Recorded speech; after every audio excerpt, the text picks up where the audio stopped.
Hello friends, आप सभी का स्वागत है आपके अपने YouTube channel study for learn. जैसे कि स्टूडेंट्स, मैंने क्लास 12 के chapter 5 principle of inheritance and variation का क्वेश्चन नंबर 1 से लेकर के क्वेश्चन नंबर 8 तक पिछले वीडियो में सॉल्व कर चुके थे। टोटल क्वेश्चन नंबर 16 है, इसलिए क्वेश्चन नंबर 9 से लेकर के क्वेश्चन नंबर 16 तक आज हम इस वीडियो में सॉल्व करने वाले हैं। तो चैप्टर 5 है जो कि मैंने 2 पार्ट में कंप्लीट कर दिए हैं। तो आप है जो कि यदि पार्ट 1 का वीडियो नहीं देखे हैं तो आप पार्ट 1 का वीडियो पहले देख लीजिए, फिर आप पार्ट 2 का वीडियो है जो कि मैं देखिए अभी पार्ट 1 का वीडियो है जो कि मैंने वीडियो के नीचे डिस्क्रिप्शन बॉक्स में भी दे दिए हैं और आइकन बटन पे भी आपको पार्ट 1 का वीडियो है जो कि अवेलेबल देख सकते हैं, आपको मिल जाएगा। तो चलिए फ्रेंड्स, आज हम इस वीडियो में क्लास 12 के chapter 5 principle of inheritance and variation का पार्ट 2 है जो कि हुआ क्वेश्चन है, मैं आज इस वीडियो में पूरी कंप्लीट करती हूँ। तो चलिए क्वेश्चन नंबर 9 से लेकर के क्वेश्चन नंबर 16 तक सॉल्व करते हैं। तो वीडियो शुरू करने से पहले फ्रेंड्स, जिन लोग चैनल पे नए हैं चैनल को सब्सक्राइब नहीं किए हैं, चैनल को सब्सक्राइब कर दो, नोटिफिकेशन बेल को ऑन, ताकि इसी प्रकार का मैं कोई भी एनसीईआरटी बुक से रिलेटेड कोई भी वीडियो बनाऊं, चाहे वो फिजिक्स हो, केमिस्ट्री हो, बायोलॉजी हो, तो वो आप तक पहुंच सके। तो चलिए फ्रेंड्स, वीडियो शुरू करते हैं। तो फ्रेंड्स, ये रहा क्वेश्चन नंबर 9। क्वेश्चन नंबर 9 कहता है briefly mention the contribution of T H Morgan in genetics. तो क्वेश्चन नंबर 9 कह रहा है कि अनुवांशिकी की टीएच मॉर्गन की योगदान का संक्षेप में उल्लेख करें। तो यहाँ पे देखिए आंसर हो गया, TH Morgan contributed initially to the field of genetics through his studies on the fruit fly drosophila melanogaster. Some of his major contribution to the field of genetics are as follows. Number 1 में दिया गया है, he experimentally proved the chromosomal theory of inheritance. This theory stated that the genes are located on chromosomes and that chromosomes are inherited by daughter cells. Number 2 में दिया गया है, he proved the existence of linkage genes. Linked genes are genes located on the same chromosomes. The theory of linkage says that genes that are located on the same chromosomes are inherited together are less likely to form recombinants. Point number 3 में दिया गया है, he demonstrated that the distance between the genes in the chromosome affects their recombination rate. The more closely two genes are linked together, the more likely that they will be inherited together. The more apart two genes are located in a chromosome, the more likely that they will form recombinants. तो question number 9 का answer कहता है कि TH Morgan ने एक fruit fly पर अपने अध्ययन के माध्यम से अनुवांशिकी के क्षेत्र में बहुत योगदान दिए थे। ड्रोसोफिला मेलानोगास्टर अनुवांशिकी के क्षेत्र में उनके कुछ प्रमुख योगदान हैं जो कि इस प्रकार यहाँ पे देखिए आपको दिया गया है। पॉइंट नंबर 1 में उन्होंने बताया कि वंशानुक्रम के गुणसूत्र सिद्धांत को सिद्ध किया है। यह सिद्धांत कहता है कि जिन गुणसूत्रों पर स्थिति होते हैं और गुणसूत्र बेटी कोशिकाओं द्वारा विरासत में मिलते हैं। पॉइंट नंबर 2 में उन्होंने बताया है, उन्होंने जुड़े हुए जीनों को अस्तित्व को साबित किया है। लिंक्ड जीन एक ही पर स्थित जीन होते हैं। गुणसूत्र लिंकेज का सिद्धांत कहता है कि जीन को एक ही गुणसूत्र पर स्थित होते हैं, एक साथ विरासत में मिले हैं और पुनः संयोजक बनाने की संभावना कम है। पॉइंट नंबर 3 कहता है कि उन्होंने प्रदर्शित किया है कि गुणसूत्रों में जीनों के बीच की दूरी उनको प्रभावित करती है। पूर्ण संयोजन दर जितने अधिक दो जीन आपस में जुड़े होते हैं, उनके होने की संभावना उतनी ही अधिक होती है। एक साथ विरासत में मिलेगा एक गुणसूत्र में जितने अधिक दो जीन स्थित होते हैं, उतना ही अधिक संभावना है कि वे पुनः संयोजन बनाएंगे। पॉइंट नंबर 4 में उन्होंने बताया है कि अर्धसूची विभाजन के दौरान गुणसूत्रों में क्रॉसिंग ओवर का प्रदर्शन किया गया है। पॉइंट नंबर 5 में कहता है कि उन्होंने फल मक्खी ड्रोसोफिला मेलानोगास्टर में एक्स लिंक्ड इनहेरिटेंस का प्रदर्शन किया। उनके योगदान के कारण अनुवांशिकी के कई सिद्धांत प्रयोगात्मक रूप से सिद्ध हो सके और इसके लिए कारण उन्हें प्रायोगिक अनुवांशिक का जनक कहा जाता है। Now question number 10। Question number 10 कहता है, what is pedigree analysis, suggest how such an analysis can be useful.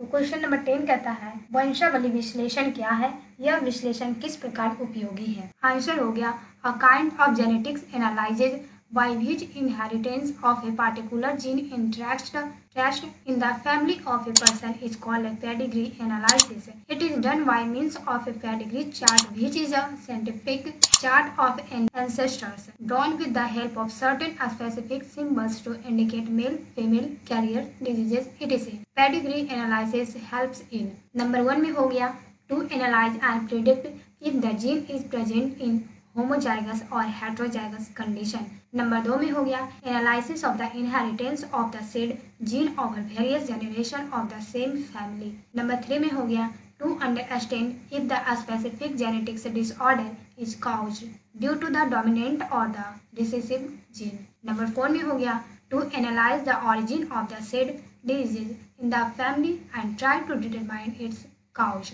Number 5 में हो गया to predict the possibility of inheritance of this gene in future generations and the probability of the same. Number 6 में हो गया to provide genetic counseling to the families with high risk of different genetics disorders like hemophilia, sickle cell anemia, etc. By studying these charts, genetics counselors can help in preventing certain genetics disorders like hemophilia, sickle cell anemia in future generation of that family. Question number 10 का answer कहता है कि एक प्रकार का अनुवांशिक विश्लेषण जिसके द्वारा एक के परिवार में किसी विशेष जीन की वंशागति का पता लगाया जाता है व्यक्ति को वंशावली विश्लेषण कहा जाता है। यह एक वंशावली चार्ट के माध्यम से किया जाता है जो कि एक ही पुरुष को इंगित करने के लिए कुछ विशिष्ट प्रतीकों की मदद से तैयार किए गए पूर्वजों का वैज्ञानिक चार्ट महिला, वाहक, रोग आदि वंशावली विश्लेषण में मदद करता है। इसी प्रकार से यहाँ पे पॉइंट में करके यहाँ पे बताया गया है।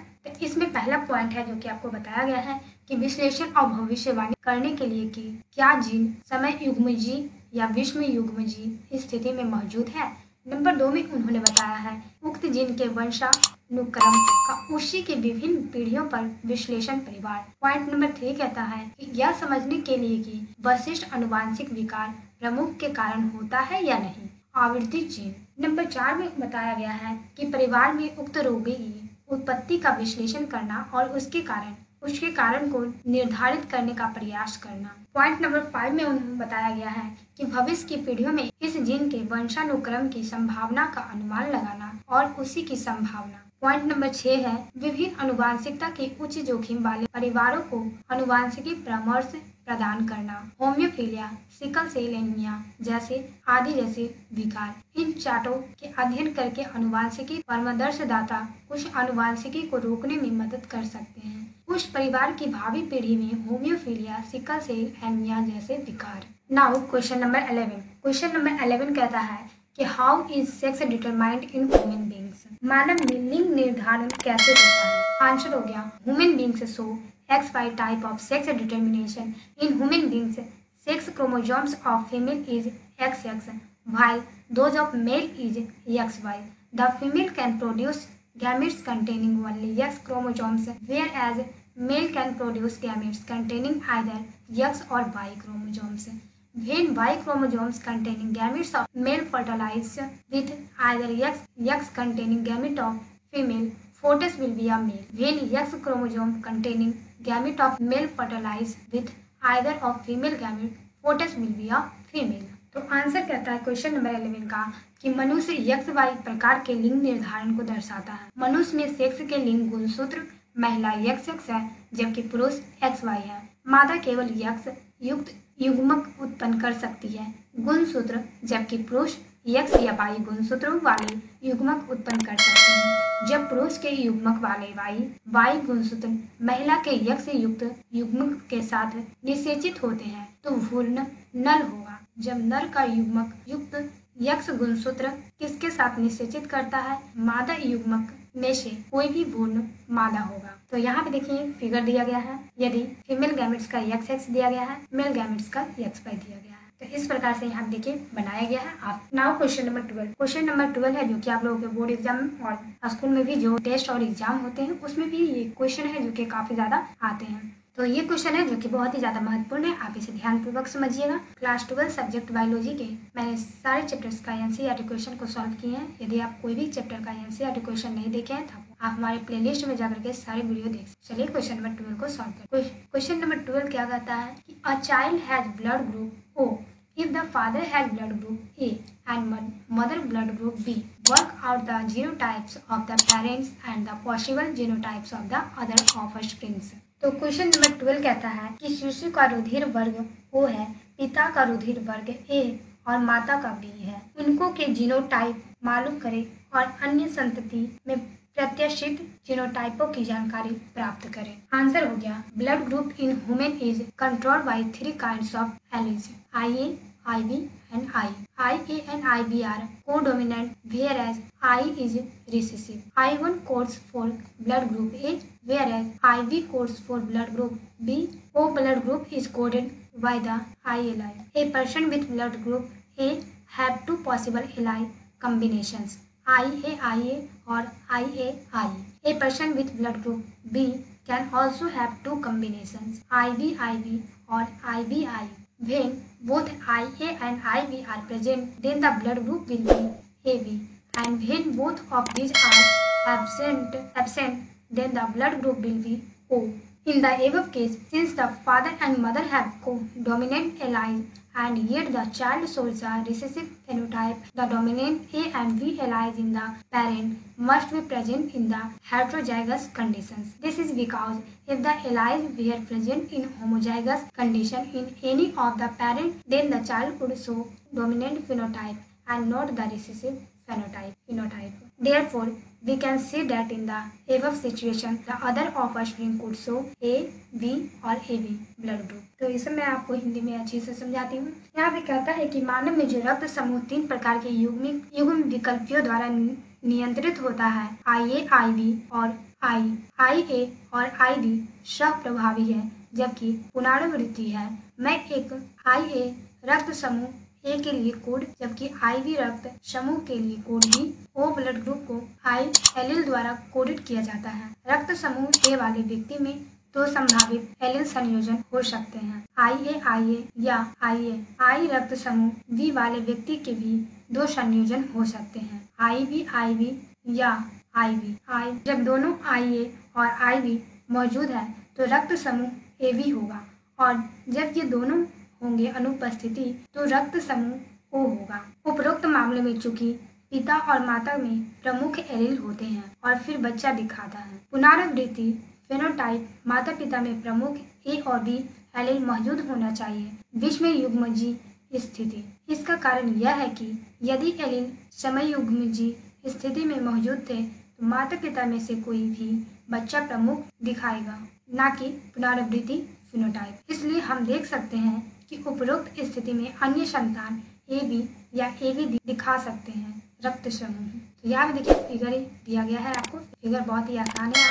अगर आप लोगों के बोर्ड एग्जाम में ऐसे कोई भी प्रश्न रहेंगे रिलेटेड, उस क्वेश्चन के आंसर में इमेजेस जरूर इंडिकेट कीजिएगा। इमेज के माध्यम से टीचर लोग को काफी ज्यादा समझ में आता है, जिससे कि आपको मार्किंग स्कीम में बहुत ही ज्यादा हेल्प मिले, मार्क्स ज्यादा मिलने की चांसेस बनती है। Now question number 13। Question number 13 कहता है explain the following terms with example. A में है कोडोमिनेंस, बी में है इनकम्प्लीट डोमिनेंस। तो निम्न शब्दों को उदाहरण समेत समझाए। ए में है कोडोमिनेंस को हम लोग हिंदी में स्वप्रभाविता कहते हैं और इनकम्प्लीट डोमिनेंस को हिंदी में हम लोग अपूर्ण प्रभाविता कहते हैं। तो पहले हम लोग सहप्रभाविता कोडोमिनेंस के बारे में जानते हैं क्या कहता है। तो ये जो है when both the contrasting alleles of a gene pair are equally expressed it is called as codominance. Example हो गया human blood group both A and B are equally dominant and when present together exhibit the AB blood group instead of either A or B। B number में कहता है incomplete dominance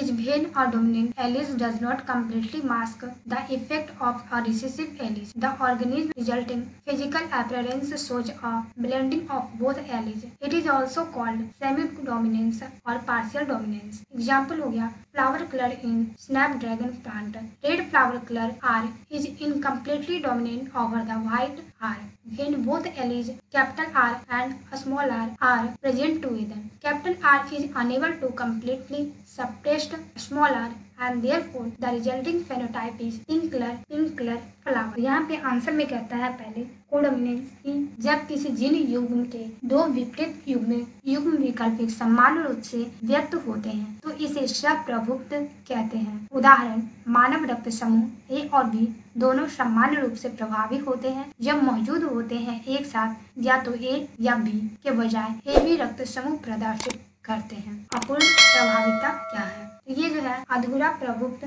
तब होता है जब एक प्रमुख एलील पूरी तरह से प्रभावों को मुखौटा नहीं करता है। एक पुनरावृत्त एलील और जीव की परिक्रमित शारीरिक उपस्थिति का सम्मिश्रण दर्शाता है। दोनों एलील इसे अर्ध प्रभुत्व या आंशिक प्रभुत्व भी कहा जाता है। उदाहरण, फूल का रंग एस्पैरेगस संयंत्र, लाल फूल का रंग कैपिटल आर, सफेद का स्मॉल आर पर अपूर्ण रूप से प्रभावी होता है। कब दोनों एलील आर और आर एक साथ मौजूद हैं। आर पूरी तरह से आर को दबाने में असमर्थ है और इसीलिए परिणामी फेनोटाइप गुलाबी रंग का फूल है। Now question number 14। Question number 14 कहता है what is point mutation, give one example. तो यहाँ पे बिंदु उत्परिवर्तन क्या है, एक उदाहरण दे। तो आंसर हो गया when mutation occurs in single base pair of DNA it is termed as point mutation. Example, sickle cell anaemia, there is substitution of glutamate acid by valine in the 6th position of the beta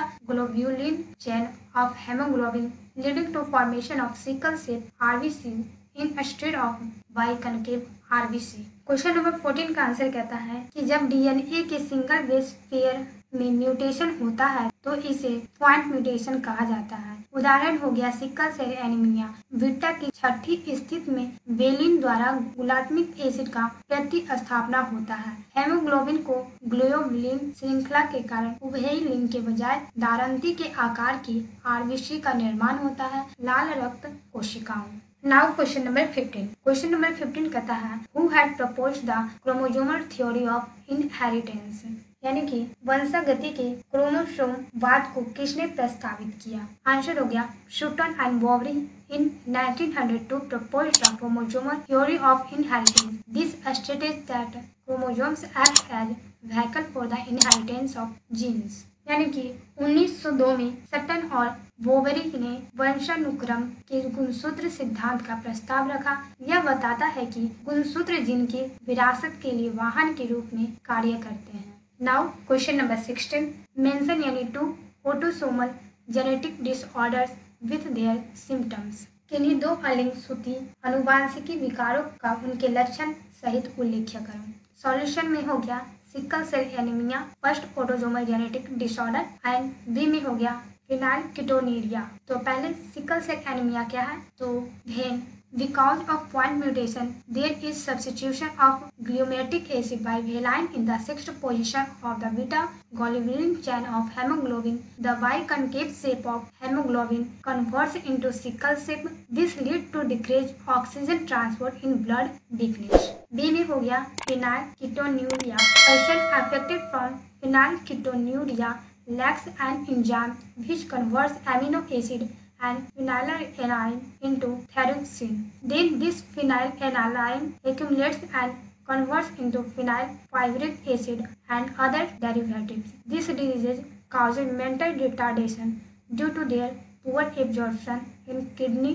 They are excreted in the urine। तो sickle cell anaemia कहता है कि जब बिंदु उत्परिवर्तन के कारण glutamic acid का प्रतिस्थापना होता है तब वेलिन द्वारा हेमोग्लोबिन की बीटा ग्लोबुलिन श्रृंखला के छठे स्थान पर उभयलिंगी हीमोग्लोबिन का आकार दारंती के आकार में परिवर्तित हो जाता है। ऑक्सीजन परिवहन में कमी आती है, रक्त में कमजोरी आती है। बी नंबर फेनिलकीटोनुरिया क्या है, तो फेनिलकीटोनुरिया से प्रभावित व्यक्ति में एंजाइम की कमी होती है जो परिवर्तित होता है एमिनो एसिड और फिनाइललाइन को टायरोसिन में। तब यह फिनाइललाइन जमा हो जाता है और फिनाइलपाइरुविक एसिड और अन्य डेरिवेटिव में परिवर्तित हो जाता है। यह रोग मानसिक मंदता, गुर्दे में उनके खराब अवशोषण के कारण वे मूत्र में उत्सर्जित होते हैं। तो इस प्रकार से है जो कि फ्रेंड्स आप लोगों के आज क्लास 12 के chapter 5 principle of inheritance and variation chapter समाप्त होता है। चैप्टर 5 के मैंने सारे एनसीईआरटी क्वेश्चन को सॉल्व कर दिए हैं। 2 पार्ट में हम इसको सॉल्व किए हैं। पहला पार्ट है जो कि मैंने पिछले बार उसे किए थे सॉल्व, तो पार्ट 1 के और बाकी पिछले जो भी चैप्टर हैं उन सभी का वीडियो है डिस्क्रिप्शन बॉक्स में, जो कि आपको आइकन बटन पे मिल जाएगा, आप वहां से देख सकते हैं, या फिर तो आप प्लेलिस्ट में जाकर के सारे वीडियोस को आप देख सकते हैं। सारे वीडियोस के हर एक क्वेश्चन का सॉल्यूशन मैंने बताई हूँ। तो आप लोगों के किसी भी चैप्टर में कोई भी प्रॉब्लम है, वीडियो को देख लीजिए। वीडियो से समझ में आए तो आप हमें कमेंट कीजिए। आप लोगों के कमेंट्स के मैं रिप्लाई भी देने की पूरी कोशिश करूंगी। तो फ्रेंड्स वीडियो अच्छा लगा तो वीडियो को लाइक कीजिए, अपने सभी दोस्तों के साथ शेयर कीजिए और जिन लोग चैनल पे नए हैं और चैनल को सब्सक्राइब नहीं किए हैं, चैनल को सब्सक्राइब कर दें और नोटिफिकेशन बेल को ऑन कर दें, ताकि एनसीईआरटी बुक से रिलेटेड मैं कोई भी वीडियो बनाऊँ, किसी भी सब्जेक्ट का बनाऊँ, तो वो आप तक पहुँच सके। तो मिलते हैं फ्रेंड्स अगले वीडियो में। धन्यवाद दोस्तों।